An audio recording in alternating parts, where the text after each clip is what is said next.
एक गुफा थी, उस गुफा में प्रविष्ट हो गए। उस गुफा में महाराज जैसे गए तो महाराज मणि को लेकर के जामवंत की बेटी जामवती मणि को लेकर के खेल रही थी।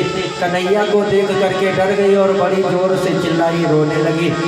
और रोने की आवाज सुन करके महाराज जामवान जी निकल करके देखते हैं तो महाराज बेटी से पूछते क्या हुआ। अरे कहा ये देखो आए हैं, कौन है। महाराज जामवंत जी से और भगवान से युद्ध होने लगी। 27 दिन तक महाराज निरंतर युद्ध चली थी। 28वें दिन भगवान ने कूद करके सीने पर चढ़ लिया और एक मुक्का मारा। महाराज तुरंत जामवंत जी को पता चल गया।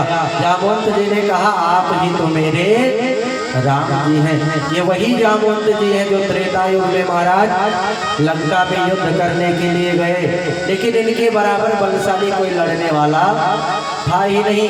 तो इनका जो बल था ना उसका उपयोग नहीं हो पाया। इसीलिए प्रभु से कहा प्रभु अगर इस युद्ध में कोई लड़ने वाला हमारे बराबर था तो वो रावण, लेकिन उसे तो आपने मार दिया, हम किसी से लड़ ही नहीं पाए। तो आ जाइए आपसे ही एक हाथ हो जाए। प्रभु ने कहा अरे अगर गुरु चेला लड़ेंगे तो लोग क्या कहेंगे। तो अगर लड़ना ही है तो इस समय नहीं, लेकिन द्वापर में आइएगा आपकी मनोकामना पूर्ण करेंगे। वही आज भगवान जामवंत जी का जो मन की कामना है पूर्ण करते हैं। और जामवंत जी से कहते हैं ये मणि हमको दे दीजिए। जामवंत जी कहते हैं सरकार मणि कैसे दे दे, क्योंकि मणि तो हमने अपने बेटी को दे दिया और जो वस्तु बेटी को दे दिया जाता है उसके पिता का कोई अधिकार नहीं होता है। तो कैसे मणि हम आपको दे दे। सरकार अगर मणि लेना चाहते हैं तो आप मेरी बेटी के साथ में जामवंत जी के साथ में आप विवाह कर लीजिए और मणि ले जाइए।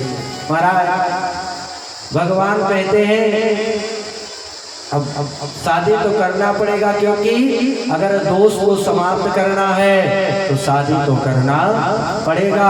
महाराज भगवान जामवंत जी के साथ में शादी करके ला करके सत्राजित के सामने पेश करते हैं कि ये देखो ये है आपकी मणि और प्रमाण पत्र साथ में लेकर के आए हैं। हाँ ये नहीं कि मणि हम चुरा करके रखे थे, जिसकी मणि थी उसकी बेटी हम साथ में लेकर के आए हैं प्रमाण के रूप में। महाराज सत्राजित लज्जित हो गया और महाराज चरणों में गिर गया कि प्रभु अब समाज के लोग तो हमको बहुत गाली देंगे कि देखिए द्वारिकाधीश के पास में किस चीज की कमी है। लेकिन देखिए सत्राजित ने कैसे चोरी लगाई। अरे थोड़ा भी दया नहीं आता है, भगवान के पास में क्या कमी है। महाराज लोग कहते हैं,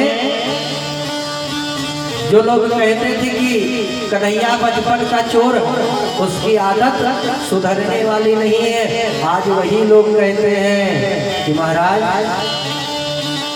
अरे द्वारिकाधीश के पास में किस चीज की कमी है जो चोरी करेंगे। महाराज ये संसार का नाम है दुनिया। दुनिया का मतलब क्या होता है, जिधर हवा चल जाए उसी तरफ बह जाए।